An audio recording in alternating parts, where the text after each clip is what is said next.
Hello, my name is David Bryan, and this is Curiosity Invited, a podcast inspired by endless curiosity. Tune in for an open-minded conversation about interesting and important things. Well, hello, everybody. Welcome to Curiosity Invited, and my name is David Bryan, and that other person on the screen that you're looking at is Leila Steinberg. Probably a name that is familiar to some people if they're in a particular niche, but not widespread. It's interesting if you Wikipedia Leila. Well, I don't know. You may feel differently about this. I have this feeling that you are most well known, but you're well known for the things that are least important. For sure. It's really peculiar. So how would you describe yourself? If you're because you're spoken about as a manager, you're spoken about as rarely spoken about, but should be, as an educator. And then of course you're spoken about, sort of as a, when people speak about, two of your most high profile clients, if that's a term you use, and, Tupac and Earl Sweatshirt, Thebe. And, but how do you describe yourself? That's a good one. I would say that my identity is definitely, as someone who was always identity challenged growing up, I definitely have my identity tied into motherhood, parenting. It's a huge part of where I found my value and what's really important to me. And then, I entered the arts really from childhood. It was where I did connect and find identity and find community and understand the power and impact of art. And I was a kid that asked questions nonstop. I wanted to know why I was born, why we're here, what is the purpose of life. I remember my earliest memories were nonstop questions. Did you get any answers? Did you get any answers to those? Because that would be really helpful. An interesting journey. But just in terms of how I'm referred to in public spaces and the fact that I haven't done a new bio or really anything in years. Yeah. I definitely get tied into my 20s and my entry into the business of music. So when people think about whether I've contributed or not, I'm definitely connected to Tupac. He's been part of my identity. Mm-hmm. And it's been a challenge, and also presents an opportunity to talk about culture and society and the trauma and tragedy of that time period, what I participated in terms of the music business and management. But really, I did all that because I passionately love education. I like the title of your podcast. I think it's so important to inquire, to have curiosity, to educate oneself, even if it's not through institution, to develop our intellect and do the rigor outside of institutions, in addition to institutions. So I would love if I was identified as an educator, not an artist manager, not even a businesswoman in the arts. Yeah. Do that. But you are. But you, I mean, this thing that you have been doing. Well, I remember them as, was it? I'm not going to remember. I know of the organization, which was Aim for the Heart. Right. Right. Aim for the, and I'm assuming it's still alive and well. Yes, we have an assembly tomorrow. But this is something that you like weekly. Was it weekly assemblies? I've done weekly assemblies, daily assemblies. I've taken breaks and done a monthly. My 30 years of wanting social emotional learning and emotional literacy to be a huge part of our conversation. And Mhm. I think things are needs based. And so I needed art in my life, and I needed a place to develop my heart and to look at what role the heart plays. And so anyways, I've been on this journey. I still have the nonprofit. I still do sessions that I lead, and have developed a curriculum with two other incredible women, and they helped me frame my many years of work in a way Mhm. that's digestible. We just finished the book and hope to publish really soon. Oh, So wow. yeah, that's been a 30-year journey.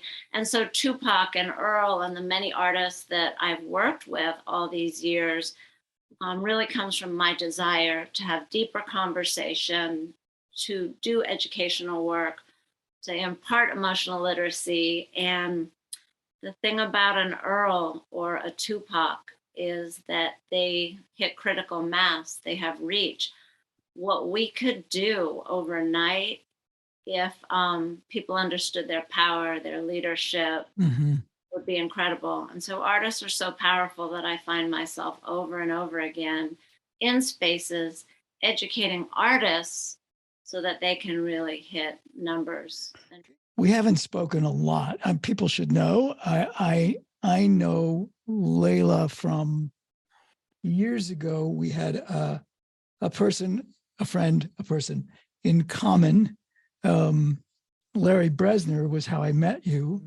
Larry was a manager of very high profile actors, comedians, showbiz people. He was also producer, director, a very funny man. And and he spoke about you early on when, I mean, I think I was interviewing Larry and the girls for the school, and um and Larry talked about you, right? And I was like, whatever, Leila Steinberg. I mean, never hear that name again, and then heard it again, and then heard it again. And I gotta say, I really think it's worth putting an exclamation point at after the Aim for the Heart and the sessions that you were talking about doing for years, because I mean, it's an amazing, it's a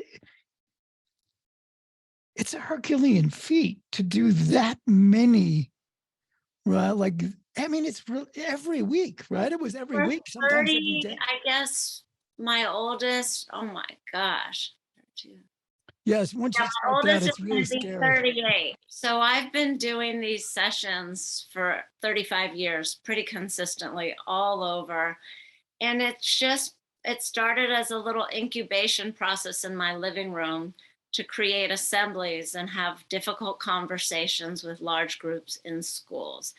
And so that's really how it started. As my kids were little, I wanted to do assemblies. I wanted to bring artists together with deep conversation. We'd have themes. And that very first year, Tupac and Ray Love ended up in the workshop.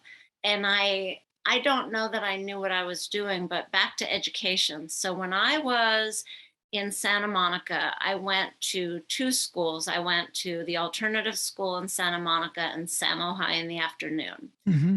And then I did advanced placement at SMC. So I would take classes there. And one day, a woman named Peggy Shackleton, she was on the school board in Santa Monica, came and said she was going to do some morning sessions early if any students were interested. She was going to give us books and talk about things. And she announced that, and only 7 of us showed up. And she came into my life at such a pivotal point. I think I was 14 or 15. And Siddhartha was the first book she gave us. And she encouraged us to analyze together this story. And until she passed away, for so many years, I can't remember, she sent me a book once, twice a year. And so I kind of patterned what I wanted to do around what Peggy did with us. But I wanted to do it with artists because I thought if artists could have deep dialogue, intellectual conversation, debate, their art could go out and we could be the microcosm. I had this vision.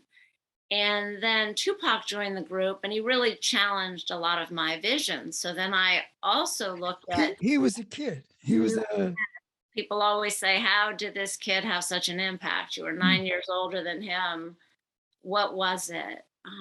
He was raised by a mother who made him read. He had a mother that challenged his thinking. And I wanted to do something with a group of artists that was very specific. And I also, my mother left when I was younger and moved to the Bay Area. And there is so much activism in the Bay. So I've always straddled LA and the Bay, an artist mother, a criminal defense attorney father. My dad was a juvenile offender in Los Angeles as a kid, became the youngest public defender in the juvenile courts in LA. So I grew up law, activism, artistry, and I wanted to combine them.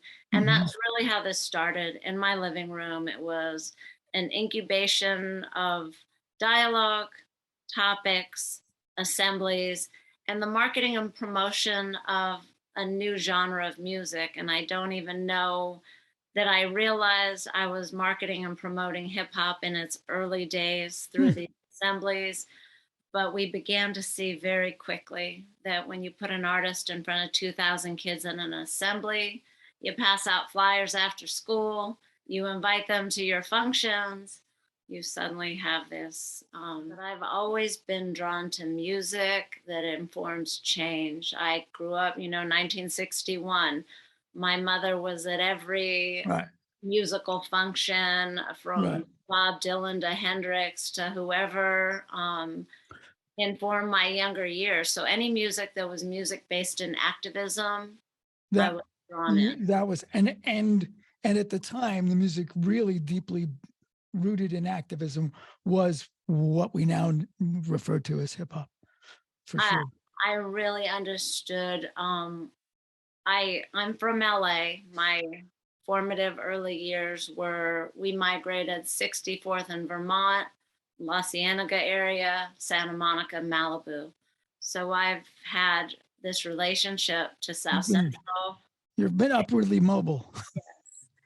But my father was very committed to the neighborhood he grew up in, to the juvenile courts. So I spent a lot of my childhood going to court with my dad. I did homework in the back of the court, summertime. I knew every judge.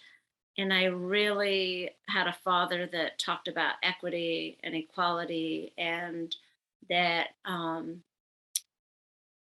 that our institutions were really built to warehouse Black and brown people, and that white kids and white adults had private attorneys more often. And so I looked at race very young. Race has always been a deep part of my journey, my conversation.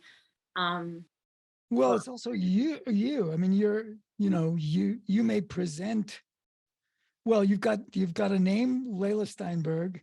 Yes. You present as a white-ish person, but you're mixed in a variety of ways. Yeah.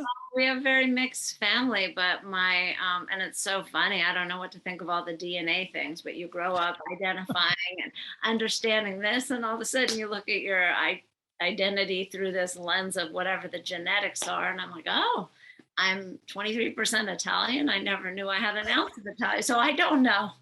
But my mother was born in Mexico, her family from Turkey to Mexico, and came here when she was 9, first language Spanish. My father's family, Polish, Ukrainian, Black kids.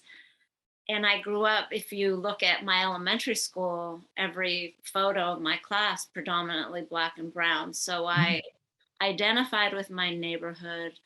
I loved the Black community as a child, my musical connections in school. And the one way I could feel connected and fit in was I could dance and play sports.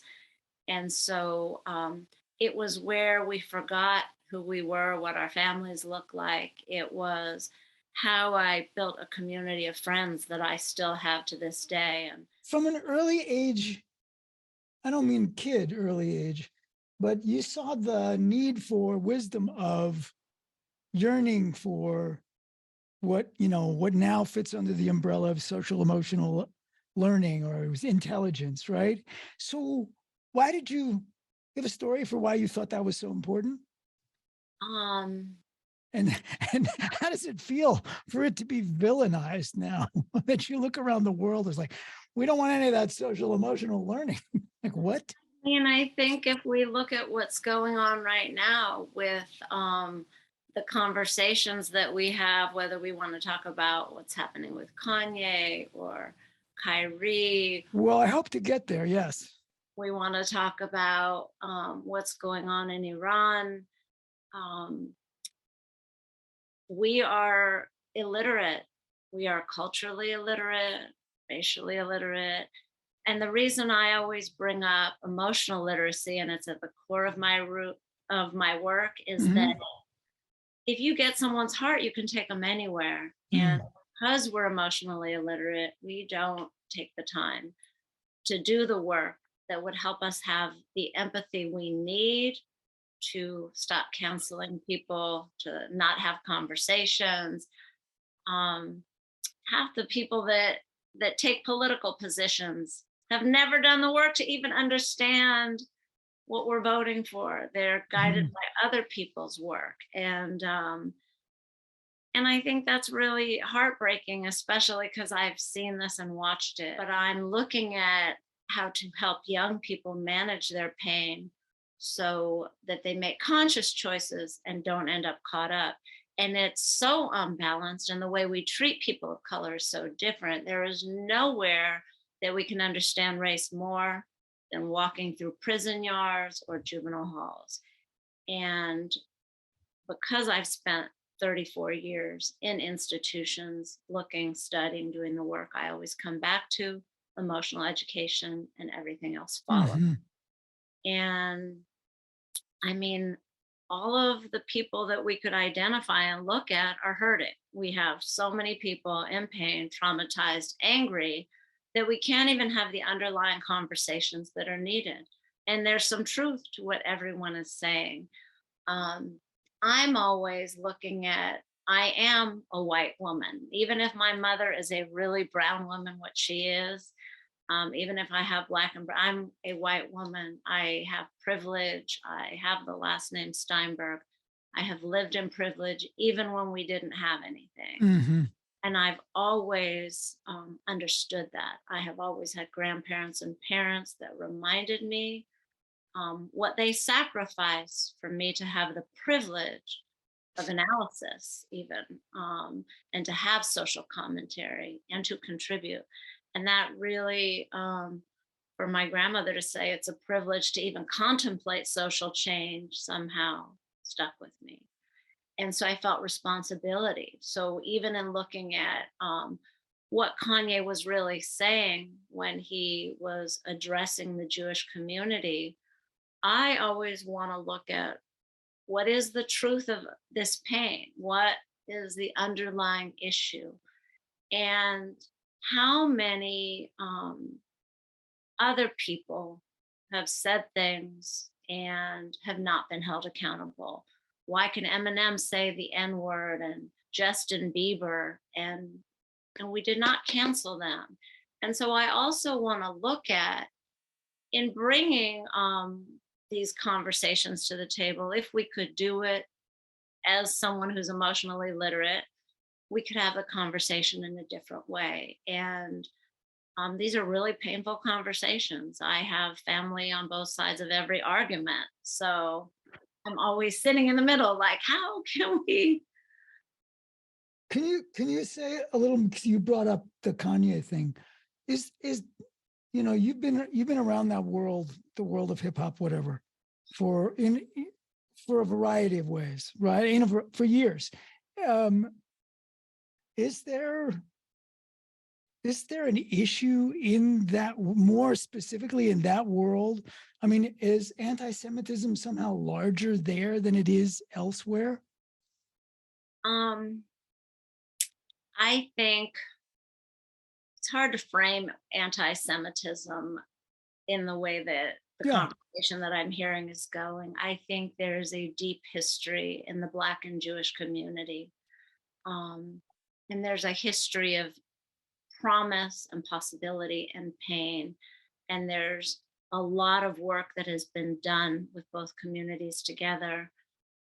So I think this could be a whole 2-hour conversation that I don't want to say things that that don't allow me to have the longer conversation, because there's so much that needs to be addressed. And because I sit in the middle of this world and I am Jewish and I have Black children and Mhm. my children are Jewish, if we look at Jewish law, whatever your mother is. Sure. So all of these layers of conversation, and then I have children that challenge my thinking, and a father that's forced me to look at justice and equity, and so that's why I'm saying I think that we need to be able to have the conversation that allows us to hear this pain, and not, like, I've worked in Kanye's circle and I've gotten so much love that sometimes I think we take a comment and make and identify somebody as Yeah, there it is. anti-Semitic, when that, I don't Right. believe that is the issue at all. I think you Yeah. have someone yelling out from anger and pain, and it's not fair to direct your issue with 3 people and throw it out to a whole community. And it happens a lot and no one's exempt. And we keep putting artists on pedestals and iconizing them, and it is not fair. Um, I don't Oh, know if we do that in other countries, but we absolutely do it in this country. We put people on pedestals because they can sing and rap and write poetry, and then we want to break them down, which is why I do so much work with artists, because I want them to understand their power. I want us to understand we are accountable for everything that comes out of our mouth. mhm. I also want us to not cancel people because we're afraid of the deeper conversation that is required. Did that make sense? Did I say that? Oh, totally. I think that last piece, the idea that the response to anything is quote canceling rather than look, maybe people should be punished for certain things, but the idea that somehow that's the only thing that's required, right? I used to run into this all the time at a school, right? Like somebody would apply to the school, and why are they applying at this weird time of the year? Well, because they did something really stupid at the last place they were at. And, maybe it was really stupid, maybe it wasn't, but ooh, wow, sometimes it was really stupid. And the attitude of that school, and frequently the people at New Roads, my school, was like, well, we can't take that kid. Look what they did. It's like, wait, that's it? Is that it? The person's done. They've made this one mistake. You can never come back from this mistake. Your life is now over. It's absurd. It's an absurd way for human beings to be. I mean, I think that that's also where equity and equality come in, because we don't punish people the same. We don't hold people accountable the same. And so when I was talking about emotional literacy, a lot of times people think it's just for ourselves. So I know that I'm angry, let me monitor my anger. Or I'm hurting, I need to work on these tools. Emotional literacy requires you to be literate um, with everyone. It requires you to know what's going on Mhm. with people you love, people you don't know. It requires you to be able to read situations and rooms. We are in a very violent time, in a very violent country, with people who act out instead of using their intellect. And so what the reason I say that we have to get to people's hearts is we have to find a way to help people learn how to think. And it really works, especially with young people, when you begin to help them put words to feelings, start with the self, but then remove one's whole self-identification and start looking around and looking at who you're in a classroom with, and maybe someone isn't okay today, and to begin to show up for the community, your peers. And teachers have so much power. If teachers, like artists, understood that every time you have 30 minds in the palm of your hands, you can really change the culture of a classroom. Absolutely. I only say that because I've done it over and over again. And speaking of Thebe, I love Well, we're speaking of Thebe. this reminded me of just evidence of the work. Yeah.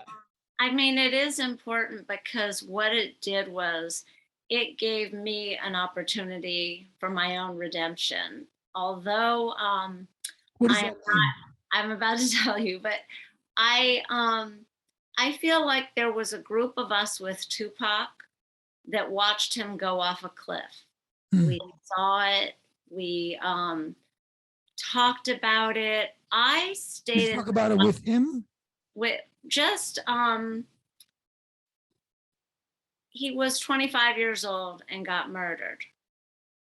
What's the responsibility of everyone around him that contributed to everything from his lifestyle to his behavior to everything that ended up culminating in his death?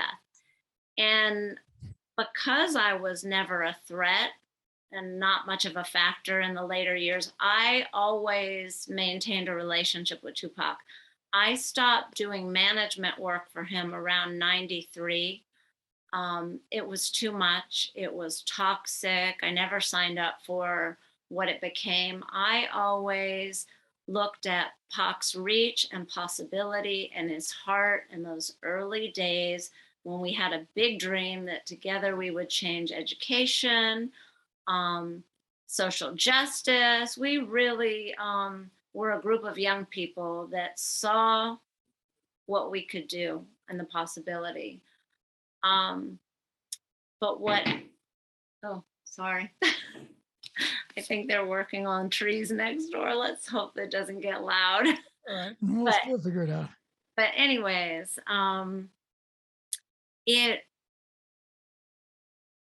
was a train that got away from all of us, and it was preventable. Could you like, just what does that mean? Oops, wait a second. I think I'm frozen. So let me unfreeze. There we go. So what does that mean? There was a train that got away from. It means he started out, if we look at Malcolm X and we look at just his transformation and who he was as an activist that woke up a generation and became the symbol of a level of activism. Tupac was a lot like Malcolm in the beginning. He wanted to fight for a cause. He wanted social justice. He wanted things different for the Black community primarily, but he cared about humanity. When he died, his lifestyle was really toxic. He had people around him that were toxic. His behavior changed. I still love Pac, but if we're honest, he wasn't healthy for the Black community in the end of his life. Those 9 months that he was on Suge's label, he was really divided. He really wanted to make a difference, but he was living a lifestyle that's informed by hip hop culture, rap music, and this is part of this Kanye conversation. Record executives profited off of violence, off of perpetuating some really unhealthy things. And I watched it and was not able to impact anything. I was not respected enough. I was really convenient when I brought incredible talent to the table, when I developed talent. But as a woman in business, I had a lot of fights in a lot of rooms. And I really saw how unhealthy this industry was for Tupac and what it did to him. And so With Thebe, I saw an opportunity to have an influence, and he was young enough, and my voice was so much stronger that I wanted to see this really brilliant young man live. And the record deals and the money were not as important as saving this young man's life. And I knew, because I was so much older now, that I could have some influence and that I could guide him. And so I welcomed the opportunity, and he welcomed the opportunity to get out of Samoa and didn't plan to keep me around. He was honest with me. It's so funny when I think about it, but I actually met him when he was 13. He was at the Boys and Girls Club. I did my program in Santa Monica at the Boys and Girls Club. And Mhm. my son, Naiku, kept saying that that's the kid that everyone says is so talented. So I went up to him. That's why this is so funny. But I went up to him and said, "Oh, I heard you are so talented. I do this workshop for artists. And if looks could whatever," he just basically rolled his eyes and looked Like, at me like, whatever. who are you to even think you have anything to offer me?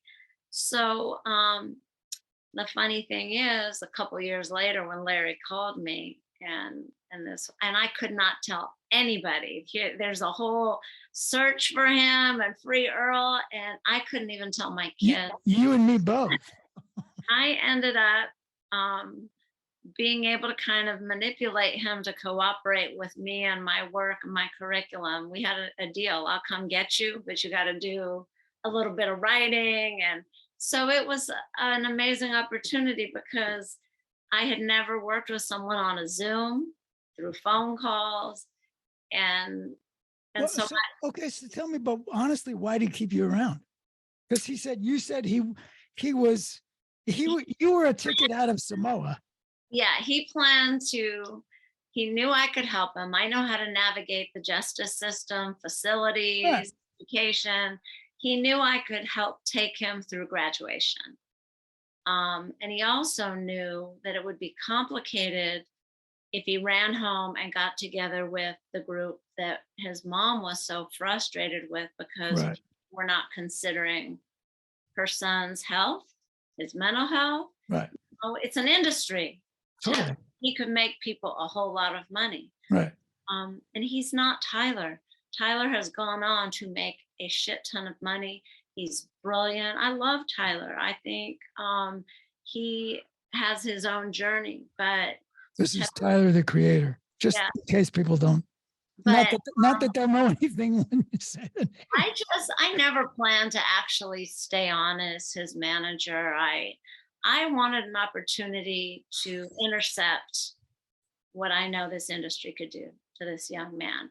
And I wanted to be present in his life long enough that that I could help him find his artistry in a way that was sustainable. And so, I And mean, what is it? Why do you think? Well, you were better at it. You were older, but I was going to say, why do you think he? Because some credit to him, like he recognized. I'm assuming this is true. He recognized the value you were bringing to him personally, necessarily, right? That got yeah, close. I ended up, and that's what I was going to say. When I yeah, told him my condition for coming to get him in Samoa was I had to be able to bring my team from the organization and we had to do workshops there. And he was like, "Oh my God, they're going to hate you. They don't want what you do here." He was like, I don't know. And I said, "Our deal is I'll come get you. I'm bringing 9 people with me and we have to be able to film." And I don't know, he helped make it happen against his will and pushing and fighting. And it was just so funny because he was wrong.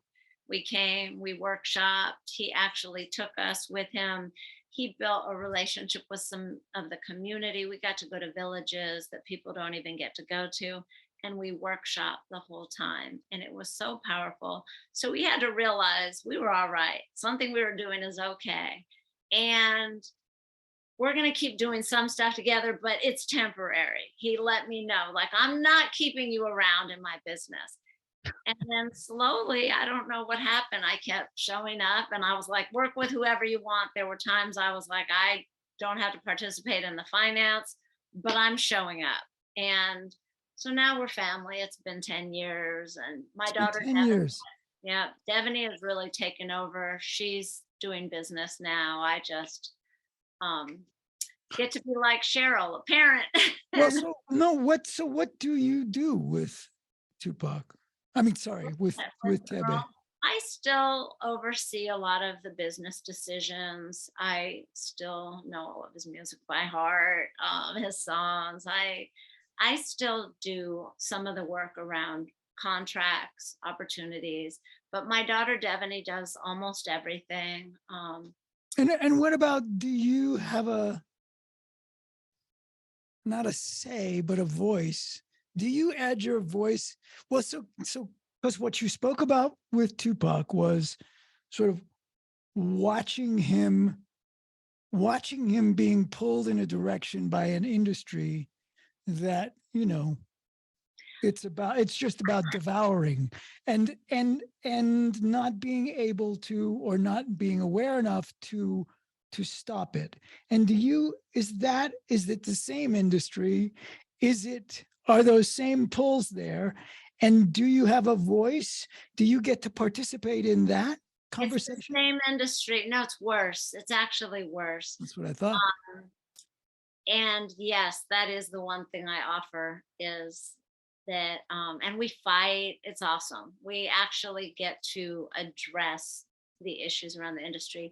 Thebe is a brilliant young man. Well, that's the other thing. And I don't know Tupac. I never knew Tupac, but I am assuming he was a brilliant person.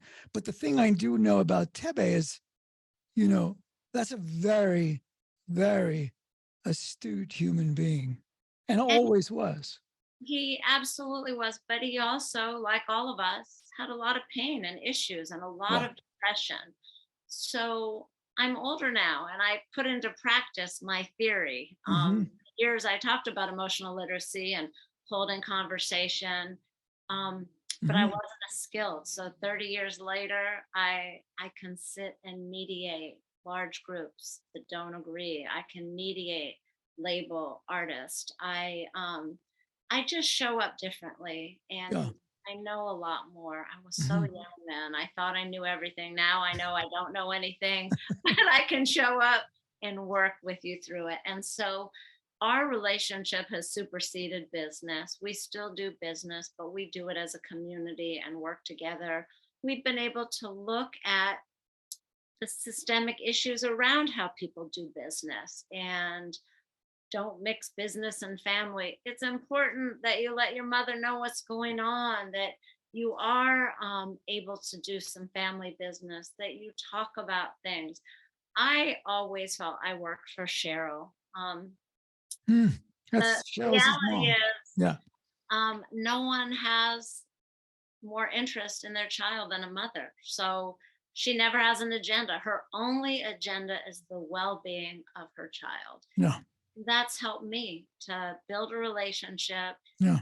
to let her help guide me in what's best for Mm-hmm. the family. That's so And funny. I've been trying to get, not because I, not because of her, the fact that her son is Thebe, but when I've been looking at Thebe, trying to get him, to come have a conversation. I remembered, because I bumped into Cheryl on the screen.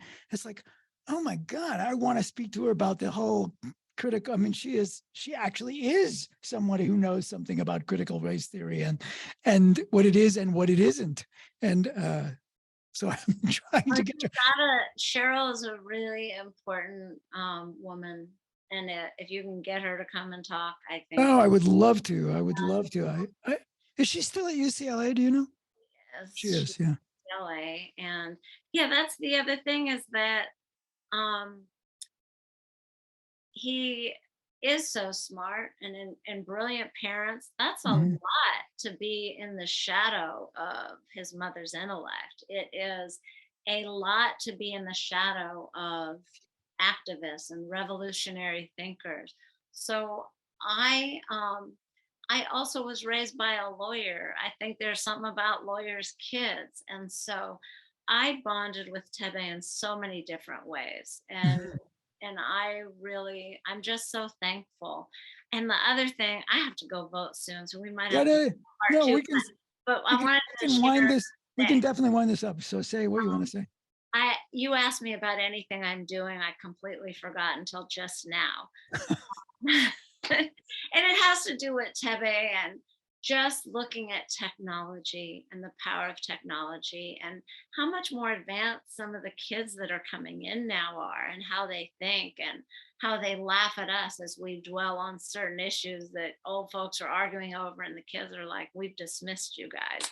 I say that to say, for over a year, we've been getting hit up for Thebe to do NFTs and be in the metaverse and all this stuff. And so I already struggle with technology. You saw me having trouble on Zoom. I always have someone else doing the work for me. I, started business and had lots of assistants. So, I had to teach myself everything, because when I went to college, we had typewriters, So for me, it's been a real crawling and wanting to build a relationship with technology. So I ended up being invited. One of my old students now is head of global for Gala Games, metaverse company, massive company. Eric Schirmeyer sold his last company, Zanga, in May for $12.8 billion. So I'm not used to chunk numbers, right? And tech, the metaverse, I don't think so. So anyways, a month and a half ago, my old student, who's now got a major position at this company, invites me to come to Hawaii because I have a project that I'm involved in. I showed him. He showed Eric, who, Gallus' company, and they wanted to have a conversation about the artist whose stuff I gave them, and Thebe and everybody.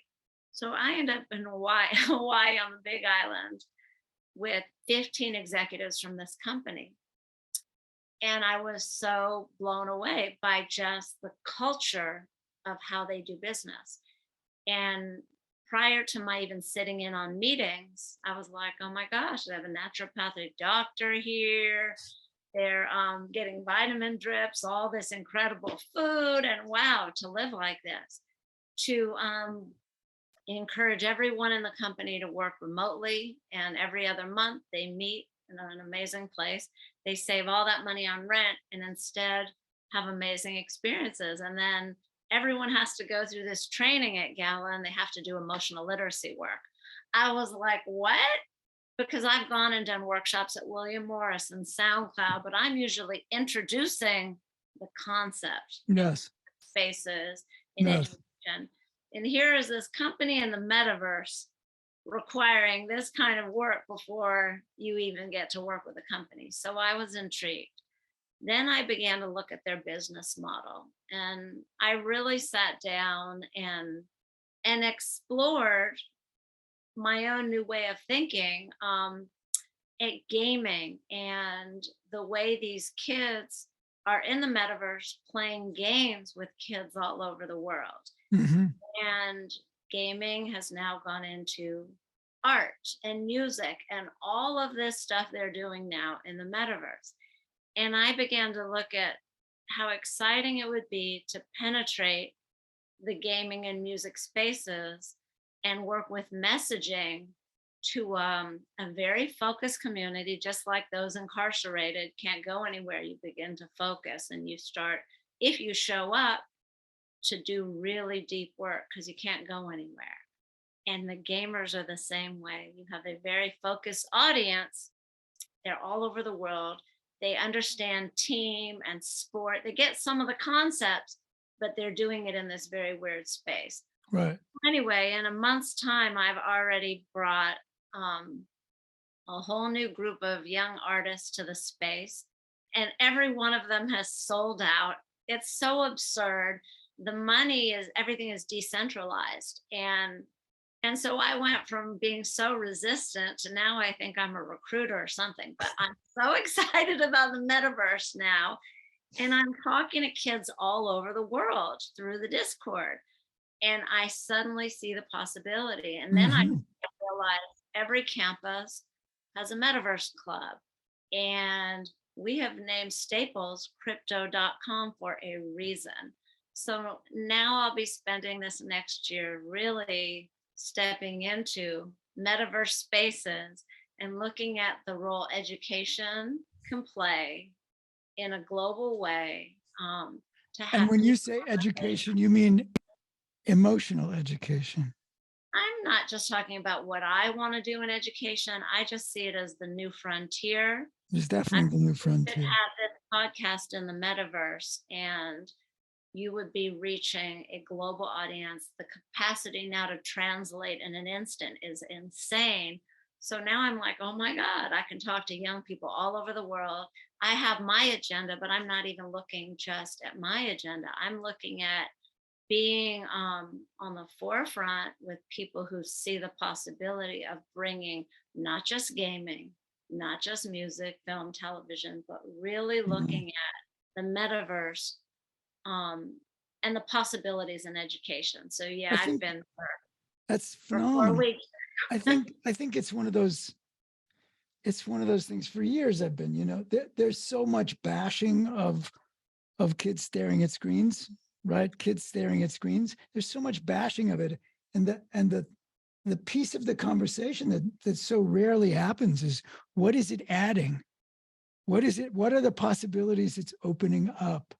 And so I'm so glad to hear that, that they've invited you in. That's great. Trip, I did not want to go. I was kicking and screaming, and here I am. Now I'm telling my grandkids, There you you go. guys, There you go. I like really in the space all of a sudden, and they're all laughing at me because they're like, Grandma, what are you talking about? And I've got the words, the lingo. It took me 6 weeks, and I'm just. Fabulous. It's so good. But this was so great, David. I will definitely. I've got lots of people I think you'll love interviewing from a cross section of lots of spaces. Really? Can I knock on your door and remind you of that Oh no, periodically? I'm gonna go see Senate later today. I think he would be really great for you to. So Anyway, fabulous. I Anyway, think look, so go vote. yeah, I'm going to vote. I gotta go do And that. thank you so much. And so who knows, to be continued. So I'm gonna, I'm always down, and we could if go. I don't hear from you about somebody else, I'll hit you up. I got you. Thank you, Okay. Dave. Thank you. Good to see you. You too. Bye.